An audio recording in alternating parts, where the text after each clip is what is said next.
सात दिन जेठानी का घूंघट। ये कहानी शुरू होती है नेहा के ससुराल से। यूं तो नेहा की शादी को 1 साल हो गया था, पर आज भी उसके मन में ये शक था कि उसकी सास उसकी पीठ पीछे उसकी चुगली करती है। पर ये शक उसके दिमाग में आया कहाँ से, आइए जानते हैं। सुबह सुबह चाय बनाते हुए नेहा अपनी फ्रेंड प्रिया से फोन पर बातें कर रही थी। तो गलत निकली प्रिया, कल मेरी देवरानी के यहाँ से जो साड़ियाँ आई, मेरी सास ने आते ही मेरे आगे रख दी, और मेरे चुनने के बाद जो साड़ी बची उन्होंने वही ली। इनफैक्ट वो तो कह रही थी कि चारों साड़ियाँ मैं ही रख लूँ। कभी कभी ना मुझे तुझ पर तरस आता है, कितनी भोली है तू।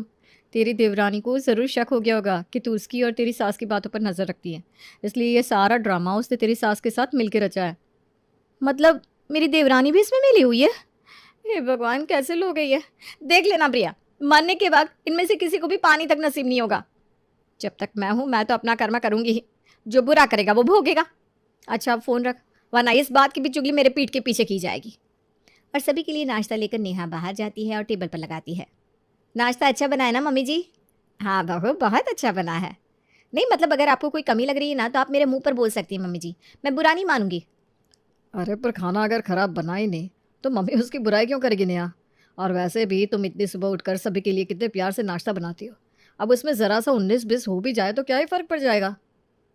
ये अच्छा है, इतनी मेहनत करने के बाद भी 19-20 का फ़र्क नहीं जा रहा है ना नाश्ते में।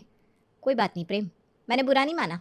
मैं पूरी कोशिश करूंगी कि अगली बार से खाना 20-21 हो। अरे मैं क्या कह रहा हूँ, तुम क्या समझ रही हो। पता नहीं आजकल तुम्हें क्या होता जा रहा है नेहा। सारा दिन कम पड़ जाता है क्या तुम लोगों को बहस करने के लिए, कि खाने के टेबल पर भी बहस शुरू हो जाती है। 2 मिनट चैन से खाना भी नहीं खा सकता आदमी इस घर में। ये कहकर सुरेश खाने की टेबल छोड़कर कमरे में चला जाता है। कुछ देर बाद जब नेहा वॉशरूम की ओर जा रही थी तो उसे अपने सास ससुर के कमरे से फुसफुसाने की आवाज़ सुनाई देती है। और कहीं उसके सास ससुर उसकी चुगली तो नहीं कर रहे। ये जानने के लिए नेहा दरवाजे पर कान लगाकर खड़ी हो जाती है। मुझे तो ये बर्दाश्त नहीं होती। मैं तो कहता हूँ निकालो इसे घर से, दूसरी ले आएंगे। मुझे पता है आप गुस्से में, पर गुस्से में ना ऐसी बातें नहीं बोलनी चाहिए। उसके भी जज्बात है कि नहीं? मजाक है क्या आज का रिश्ता? नहीं ना? अरे हमारी इतनी सी बात पर तोड़ देंगे? हैं? तो ये है इनके मन में। और इस बात को सुनते ही नेहा दरवाज़ा खोलकर धड़ल्ले से कमरे में चली आती है। अरे बहू तू, तेरे पापा जी तुझे ही याद कर रहे थे। लीजिए पापा जी, आ गई मैं। वैसे क्या बातें हो रही है, मैंने डिस्टर्ब तो नहीं कर दिया ना मम्मी जी? अरे कुछ नहीं बहू, हम तो ऐसे ही अपना ज़माना याद कर रहे थे। हमारा तो चलता रहेगा, आजा तू बैठ। अब मूड कैसा है तेरा? कितने आराम से बात घुमा दी ना मम्मी जी ने। पर आज नहीं तो कल मैं आपको रंगे हाथ पकड़ ही लूंगी मम्मी जी। नेहा की सास पूरा 1 घंटा नेहा का माइंड वॉश करने की कोशिश कर रही थी कि तभी उसका फ़ोन बजता है और उसके फ़ोन पर छोटी बहू का नाम फ्लैश होता है। अब कॉल आ रहा है बहू, मैं अभी आती हूँ। हाँ, ऐसी क्या बात करती है सास बहू कि कमरा छोड़कर जाना पड़ता है? प्रिया बिल्कुल सही थी, इस घर में कुछ और ही गेम चल रहा है। पर इस ड्रामे की चक्की में मैं अब नहीं पीसूंगी। मैं ये सब कुछ प्रेम के आते ही उसे बता दूंगी। पर मैं रात का इंतजार क्यों कर रही हूँ? आजकल तो फ़ोन का ज़माना है। फ़ोन लगाती हूँ प्रेम को और सभी की पोल पट्टी खोलती हूँ। नेहा सीधा प्रेम को फ़ोन लगाती है, पर उसका नंबर बिजी आता है। ऑफिस के वक्त तो प्रेम किसी का फ़ोन नहीं उठाते। कहीं मम्मी जी निक्की और ये मिलकर कॉन्फ्रेंस कॉल पर मेरी चुगली तो नहीं कर रहे? हद होती है किसी चीज़ की। इतनी क्या दुश्मनी है लोगों को मेरे से? पर मैं भी कोई खड़ा पेड़ नहीं हूँ मम्मी जी, जिसको आप लोग काट कर जड़ से उखाड़ देंगे। अगर मैं इस घर को छोड़कर जाऊंगी तो मैं अपना हिस्सा लेकर ही जाऊंगी, पर उससे पहले आप सबका मुखौटा तो उठाऊंगी ज़रूर। और नेहा सीधा रसोई में जाती है और अपनी काम वाली रेणु से कहती है, सुन रेणु, तूने आज तक मेरी काम में बड़ी मदद की है, पर आज ना तुझे मेरा दूसरा काम करना है। आज से 1 हफ्ते के लिए तेरी छुट्टी।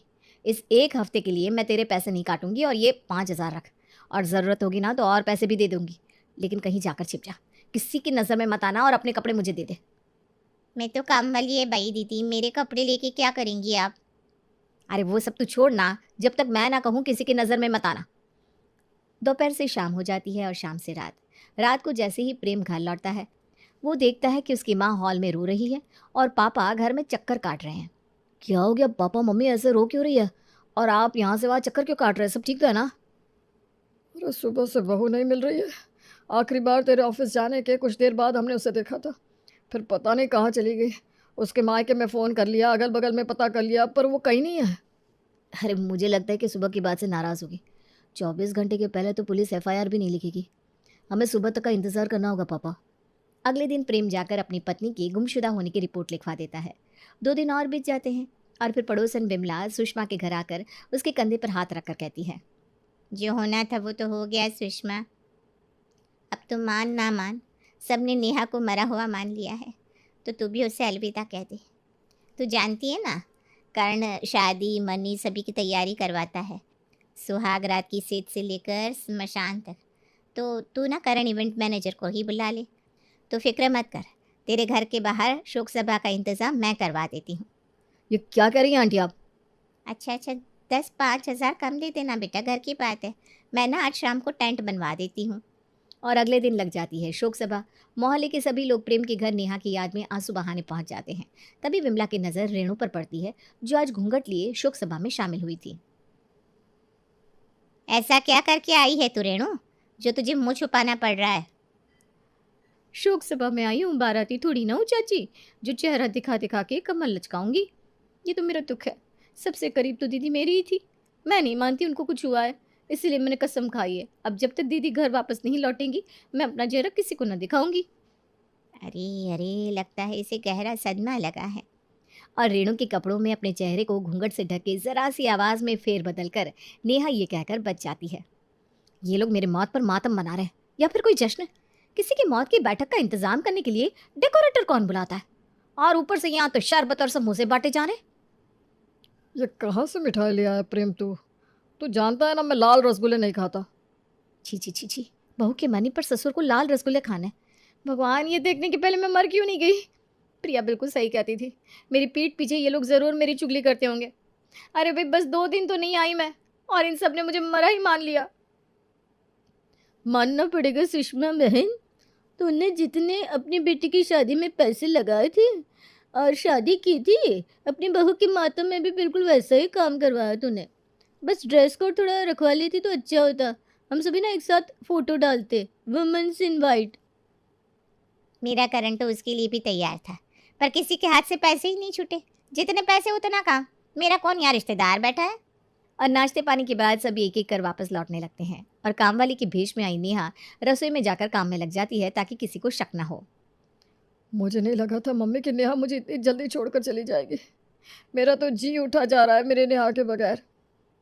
चलो, इस घर में कोई तो है जो मेरी मौत पर रो रहा है। पानी देने के बहाने हॉल में चली जाती हूँ। पानी लीजिए, रोइए मत। रोएगा ही ना, कीड़े पड़े उस लड़की को। जिस दिन से हमारे घर आई उस दिन से न जाने किस बात की टेंशन थी उसे। जा, अब देखो सबकी बातों को कान लगाकर सुनती रहती थी, अब चली गई और मेरे बेटे को आधा करके चली गई। कैसे रहेगा मेरा प्रेम? हमारे घर में तो हम 3 ही लोग हैं, मन भी कैसे लगेगा इसका।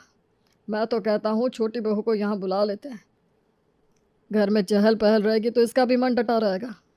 पर पापा, इतनी बड़ी बात हो गई उसके बाद भी निक्की यहाँ क्यों नहीं आई? अरे बेटा, वो कैसे आती? तो जानता है वो नौकरी करती है, छुट्टी नहीं मिली होगी उसे। बोलना तो नहीं चाहिए बड़े साहब, पर किसी की मौत से ज़्यादा ज़रूरी नौकरी तो नहीं होती, और वो भी खुद की जिठानी की। आप अपने आप को संभालिए प्रेम बाबू, रोने से कुछ ना होगा। वो तो बेचारी चली गई, अच्छी आत्मा थी। सही कह रही है रेणु, जाने वाली तो चली गई। एक काम कर रेणु, तो आज रात के खाने में पिज्ज़ा बना दे। प्रेम को पिज्ज़ा बड़ा पसंद है, अच्छा अच्छा खाएगा तो दिमाग में अच्छे अच्छे विचार भी आएंगे इसके। नेहा किसी से कुछ कह भी नहीं सकती थी। वो चिढ़कर रसोई में लौट आती है और पिज्ज़ा बनाते हुए प्रिया को फ़ोन लगाती है। कैसे लोग हैं ये प्रिया, कैसे लोग हैं? मेरी मौत का भी जश्न मना रहे हैं। कौन सा पति अपनी पत्नी की मौत के बाद पिज्ज़ा खाता है? मैं तो इनके सामने जाकर आज इनका पर्दाफाशी कर दूंगी। तेरा ना कुछ नहीं हो सकता। अगर तूने पर्दाफाश करने की कोशिश की तो तेरी सास ये कहेगी कि कहीं प्रेम दुख में पागल ना हो जाए, इसलिए मैंने ऐसा कहा। प्रेम कह देगा दुख से बाहर आने के लिए इंसान कुछ तो करेगा ना, और क्या पिज्ज़ा, क्या चावल, मुझे तो तुम्हारे बिना कुछ भी नहीं दिख रहा था। ठोस सबूत ढूंढ बहन, ठोस सबूत। जब इतनी मेहनत की है तो ज़रा और सब्र रख, देखना कुछ बड़ा हाथ लगेगा। और बोलना तो नहीं चाहिए मुझे, पर लग रहा है कि ये रोने धोने का सारा ड्रामा 1-2 दिन का है। कहीं ऐसा ना हो कि जीजा जी तेरे पीठ पीछे कुछ और ही गुल खिला रखे हो। एक तो नेहा पहले से ही शक्की मिजाज की थी, उसके बाद प्रिया का साथ। जो कुछ भी उसके दिमाग से छूट जाता था वो प्रिया उसके दिमाग में भर देती थी। प्रिया से बात करने के बाद नेहा इस ड्रामा को चालू रखती है। अगली सुबह, मम्मी मैं ऑफिस जा रहा हूँ। जो होना था वो तो हो गया, कितना दिन ही मातम मनाऊंगा। वैसे भी मेरे कुछ दोस्त आज ऑफिस के बाद बाहर घूमने का प्लान कर रहे हैं, तो सोच रहा हूँ मैं भी चला जाऊँ। मैं भी सोच रही हूँ आज घर पर छोटी सी पार्टी रख लेती हूँ। बहू के चक्कर में ना अपनी सहेलियों से मिल भी नहीं पाती थी मैं। आज सभी औरतें मिलकर अपनी अपनी बहुओं की चुगली करेंगे। अरे पर तू तो अब नेहा की चुगली भी नहीं कर पाएगी, वो तो रही ही नहीं बेचारी। अरे जीते जी इतना कंटेंट देकर गई है वो मुझे कि मेरे मरने तक मैं उसकी चुगली आराम से कर सकती हूँ, आप बेफिक्र रहिए। और नेहा की शोक सभा के दूसरे दिन ही सुषमा अपनी सहेलियों को अपने घर बुलाने की तैयारी कर देती है। सुन रेणु, आज रात को ना प्रेम घर नहीं आएगा, घूमने का प्लान है उसका, पर मेरी सहेली आएंगी। तो आज शाम को ना 7-8 लोगों के लिए नाश्ता तैयार कर लेना। जी माँ जी। जैसे ही सुषमा की सहेलियां आती है, सुषमा उनके साथ बैठकर अपनी मरी हुई बहू की चुगली करना शुरू कर देती है। सच बोल, है ना नाश्ता स्वादिष्ट? जब मेरी बहू का हाथ नाश्ते में लगता था ना तो नाश्ता खराब हो जाता था और हम बेचारी रेणु को डांटते रहते थे। आज देख पूरा नाश्ता इसने बनाया, कितना स्वादिष्ट है बोल। बात तो बिल्कुल सही कही तूने सुषमा। वैसे तेरी बहू लड़ने में तो कम नहीं थी। जब देखो मेरे घर के बाहर कचरा करके चली जाती थी, और जब मेरी बहू से कुछ कहती ना तो लड़ने बैठ जाती। अरे जो अपने पति को खाने के वक्त भी ताने सुनाती थी वो तेरी क्या होगी? सब कुछ रिकॉर्ड कर लिया है मैंने मम्मी जी, अब आप इस बात से मुकर नहीं पाएंगे। और रसोई में छिपकर नेहा ये सब कुछ रिकॉर्ड कर लेती है। रात के 2 बजे नशे की हालत में प्रेम घर आता है और बेल बजाता है। नेहा जाकर दरवाज़ा खोलती है। बाबूजी, आपने नशा किया है? नशा नहीं, आज तो मैं होश में आया हूँ। जब तक नेहा थी मेरे सर पर भूत की तरह सवार रहती थी। आज मैं आज़ाद हूँ। वो थी तो ना मैं दोस्तों से मिल सकता था, ना ही जीवन जी सकता था। अब वो गई तो मैं आज़ाद परिंदा हो गया हूँ। चल अब तू जा, मैं जा रहा हूँ अपने कमरे में आराम करने के लिए, मुझे उठाने मत आना। इसी तरह दिन बीतते जाते हैं और फिर एक सुबह खाने के टेबल पर सुरेश प्रेम से कहता है, मुझे लगता है प्रेम को आगे बढ़ जाना चाहिए। कब तक ये ऐसे ही रहेगा? भरी जवानी है, कहीं इस उम्र में ध्यान इधर उधर ना भटक जाए। उससे अच्छा है कि हम उसकी दूसरी शादी करवा देते हैं।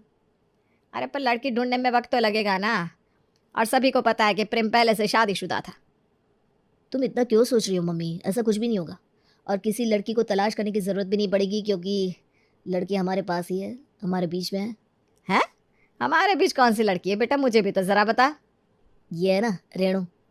और ये कहकर प्रेम सीधा रेणु का घूंघट हटा देता है और अंदर से निकलती है नेहा।